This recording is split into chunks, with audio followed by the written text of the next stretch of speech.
Well, I'm pleased to say my homemade, well, workshop made crankshaft bolt removing tool works. Someone has to sit on the engine, and even then I was hanging off it so much he was starting to lift off the ground. And it was Andrew, who's not exactly like tiny, not as fat as me, but you know, still, but it come undone. So good times. I can remove the crank now. I think.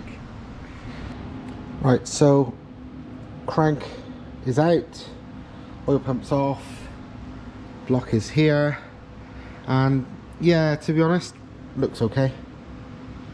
The crank looks perfectly usable. The oil pump looks very good. I'd give that, it looks very good inside.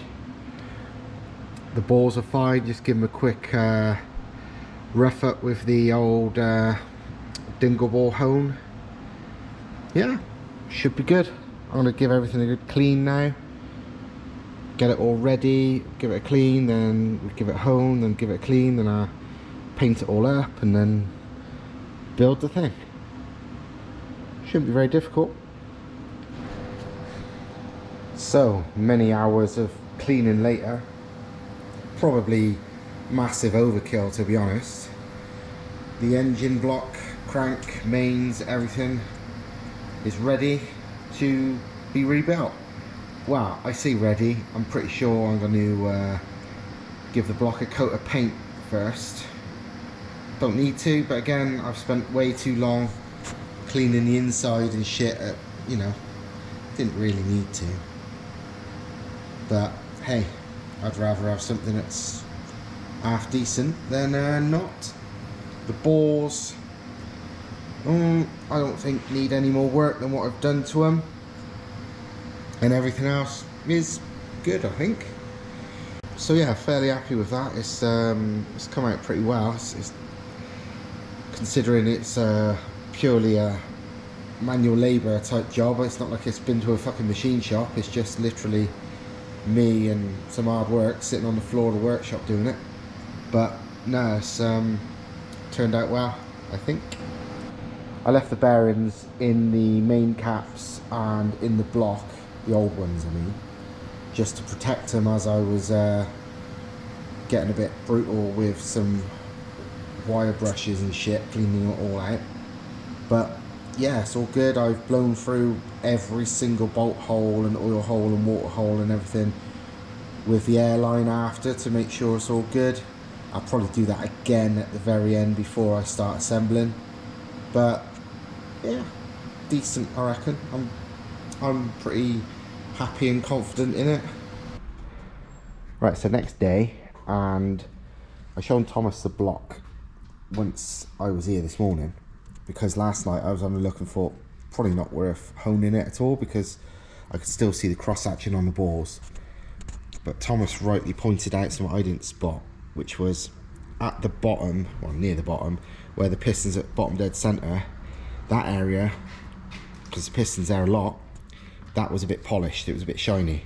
So I just got the hone out in the drill and just scratched it up a bit. Not much, you don't need to do much, there's nothing wrong with it, just getting it so the rings will seat against it properly. So done that now.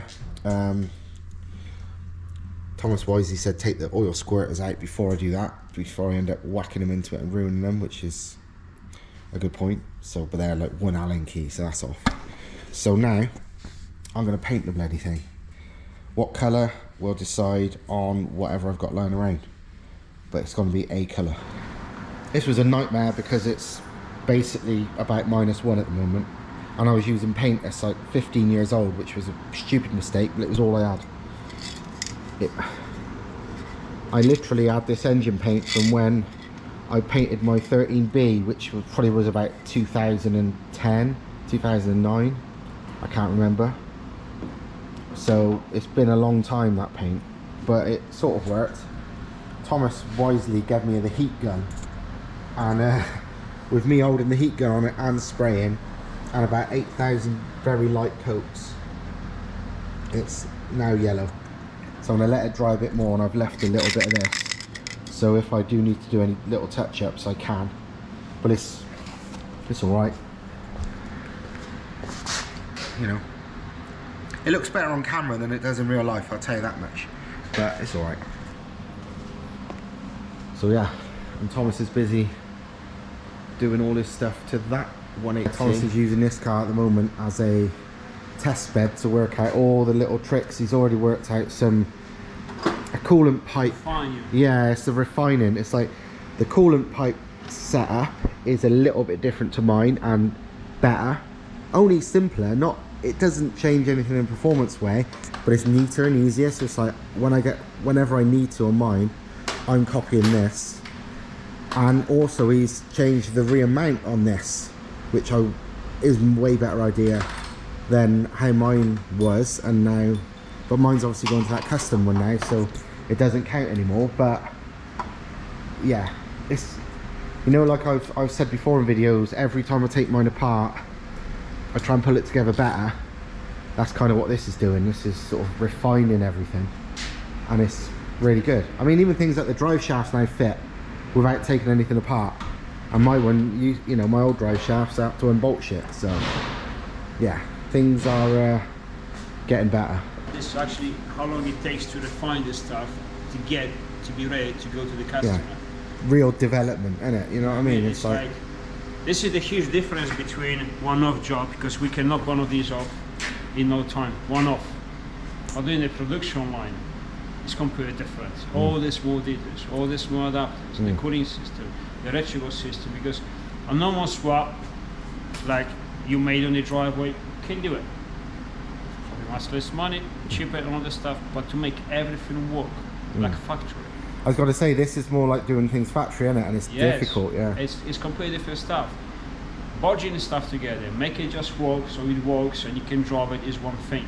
But when you're collecting the car and you're driving the car, you work on the car, you service the car, you use the car as it was a factory car, that is a completely different ballgame.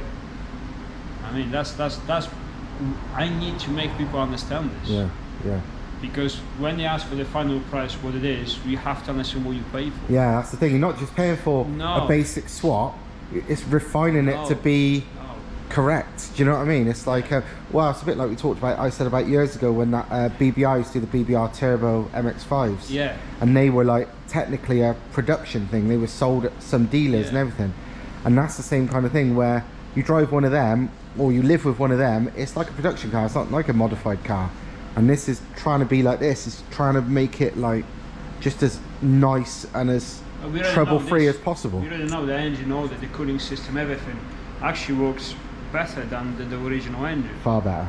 But even then, it's like small refinements. This goes there, this goes there. It's like, if you design this car from the factory, should come up, would it be like this? Yeah. Yeah. It would be a high quality. Yeah. The way everything works. Yeah. You know, the dash works, the ABS works, everything without lying to ECU. Yeah, there's no trick in ECU. It's genuinely picking up off the same sensors it always did.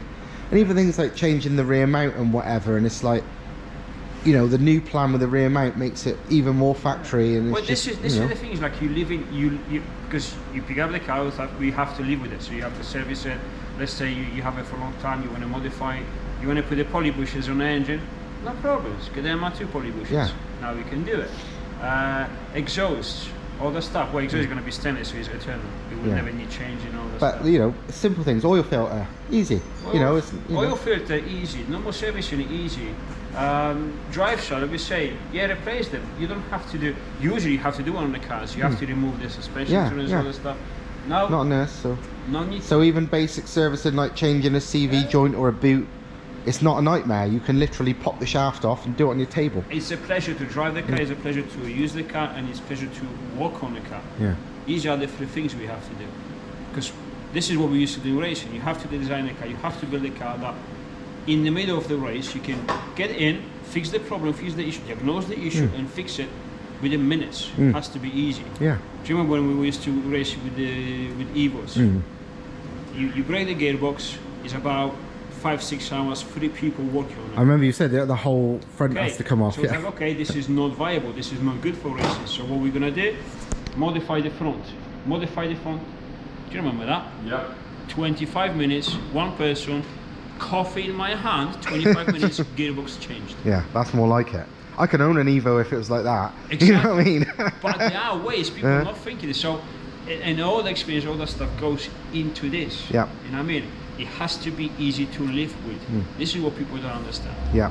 Well, I was spoiled a little bit because when I used to have my Sierra Cosworth, one thing with that is because it was built for Group A touring car racing, they'd made it so it was really easy to remove things like turbo and exhaust manifold from the top, one person on your own, easy.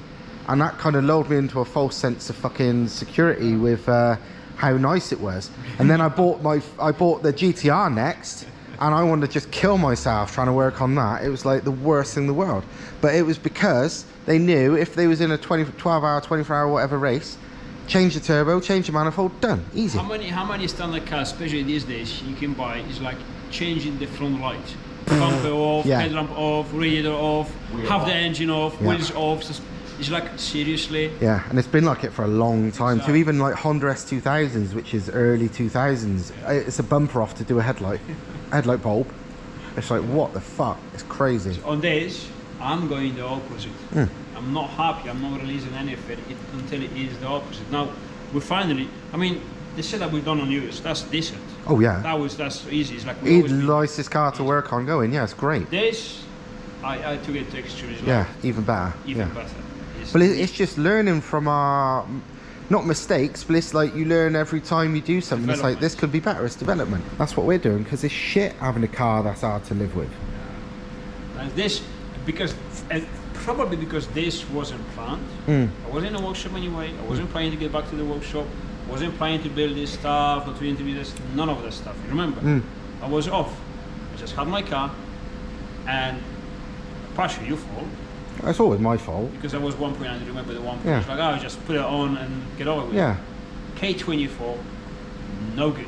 I didn't like anything. All the way through that build, you was complaining that there was problems. Yes, but the moment the 1.0, which is very similar design, same block as this, fit in, it was like, holy shit, this could be a nice potential. I instantly wanted one because it was great. And it all went down. So it came from the love of the chassis. And the law of the impression how well this engine fits in there, how much potential the chassis has, how much potential the engine has, and the gearbox and all this stuff. You all just work. Well, that's the thing. I didn't think of it like that. This has never come from like I can make money doing that. No. This come from you owned one and built one, and it was amazing. It's like, you know what? There should be more of these. Yeah. I didn't think of it like that. This was never supposed to be a business. Was never supposed to be get me busy, get me back in the workshop. None of that. This was like, I'm gonna make myself an awesome car to live with, a cheap car to live with, at high power, at 300 brakes, you are supercars, power outputs, fun, cheap, easy to work with, easy to replace. What else do you want from a sports car? Yeah, I know. Honestly. You know what I mean? So, and then from then it was like, you know what? Yeah. Everyone else wants one now. You want it. He wants one. Someone else wants one. All right, let's talk about this. Yeah, exactly. I mean, it's like I've gone from they wouldn't, you know, I think I've said before, but MR2s were never on my radar. I never even considered them because I know from dealing with Mark II MR2s, mid-engine cars are wankers to work on, and these are slow, and they're just, what's the point? But as soon as you put one of these in it, or a 190 TDI or whatever, it's like suddenly it's easy to work on and just amazing to drive because it's not lacking the power. It's like, oh my god. And yeah, now I'm bloody obsessed with one, and I own two, and I wish I owned another one because Thomas has given me more stupid ideas we about it. Another 2 or 3 of them outside. Yeah, there's yeah.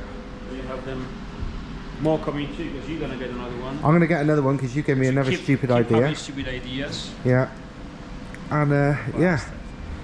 Honestly, I've said on video though, I said once these two are done, I'm just, you know, there's no more projects. It's just keeping these going. But then you gave me another idea, and I got to do it. So. Same chassis, though.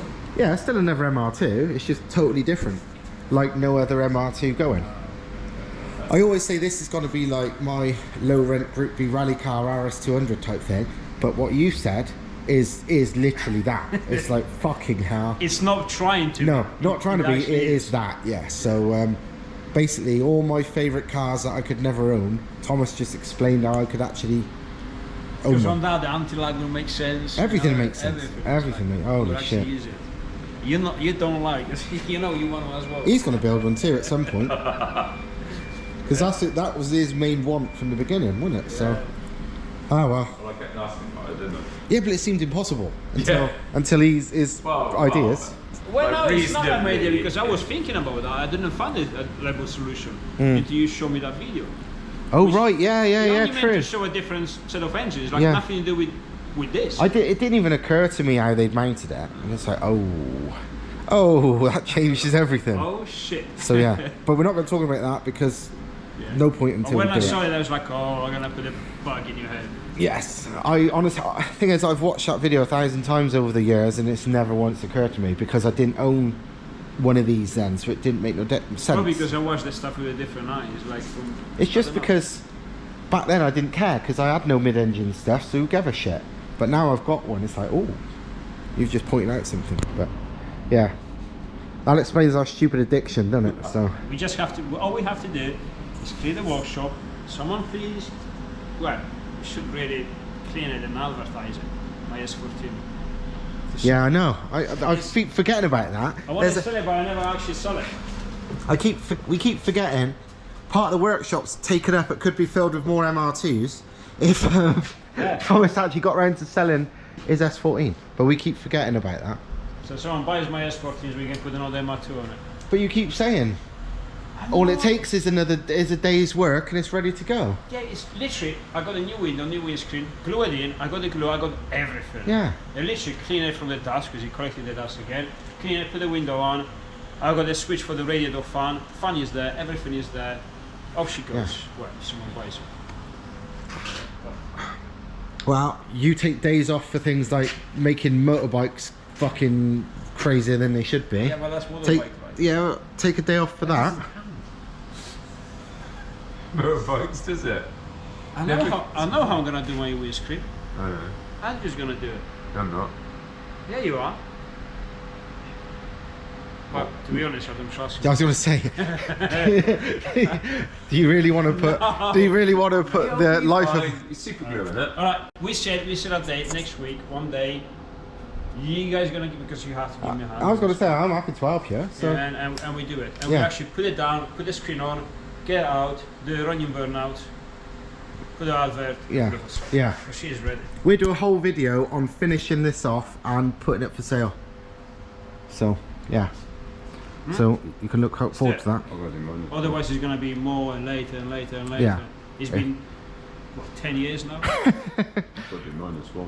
Years. Oh shit! Have you been down that workshop yet? Oh, and No, also, that this weekend. I'm going this weekend. also we have a brand new build race spec car S15 RB25. Yeah. But How long's that been sitting there doing nothing? How many years? same as mine. Yeah, same as this. Yeah. Because I built them two together. Yeah. I've built them together. So this has sat there forever, and it's crazy S14. He's got crazy S15 Same that's as- literally sat there. That's same spec.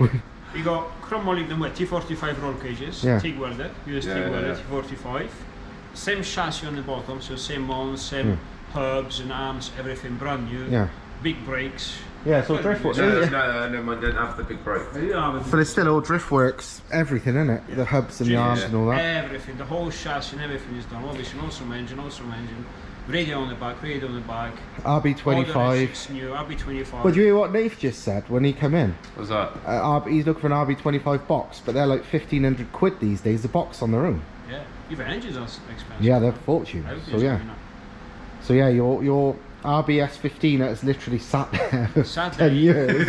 And you used to change the fuel lines. Yeah, it's sat there for that long. The fuel lines have fucking at themselves. It's like, Brand new build. How many times was it used? Twice. Yeah. We use it. We No, use it 3 times it three was. times. We used it once with Martin at the event. Then we lent it to Martin to do a drift day at Matsuri. He was supposed to do one at Nissan, wasn't he, as well? Yeah, but he haven't done it. No, he didn't, because he broke it. So we use it twice. Yeah. We use it twice. We use I it- lent it to someone else as well. There's 2 people now. you lent it to that foreign guy, didn't you? Didn't he do some drifting in it? That I think Yeah, he took it out once. Yeah, just yeah, like- yeah. One of them. So 3 times. for yeah, him, nothing anyways. much. Yeah, And then Paula used it once when she was 5 by the time. Yeah. My daughter, when she was 5, she drove. Yeah, I'm not shitting you. Yeah. That's true. When I had the old workshop, yeah. she in my lap. She remember she drove it. Yeah, there you go. Engine block is the paint's dry. Well, dry enough. And it honestly looks really fucking good. Got a little bit more cleaning up where the masking didn't work as well as it should, or sometimes the masking doesn't come off as good as I thought it would. So, but yeah, it's looking pretty fucking snazzy. So, happy with that. I just wanted it to sort of look presentable and not look rusty. So, yeah, it's pretty fucking bright, isn't it? So, that's one thing. My double valve springs have turned up. They are, honest to God, don't know. Even the bloke who was selling them don't know. They are used. They were off like a 500 brake engine that he bought like it, and he don't know the brand. And he was rebuilding it and changing them to some new ones just because he didn't know the brand. But for what I wanted, fucking job done. I don't even know if I'm going to run the inlet valves or not. I might just run the exhaust valves because this exhaust back pressure is why I'm not massively happy with running the standard exhaust valve springs, sorry. That saved me a lot of work too, because if you look back at when I built the engine for the big turbo MR2, the inlet valve springs are fiddly as fuck. They're just annoying. I did them, but it's not something I would enjoy doing every day. So I might just run the exhaust valves for this, because I'm pretty certain that'll suffice. Because I'm not revving it to the moon. I'm doing this to prevent valve float due to back pressure doing so. So yeah, we'll see.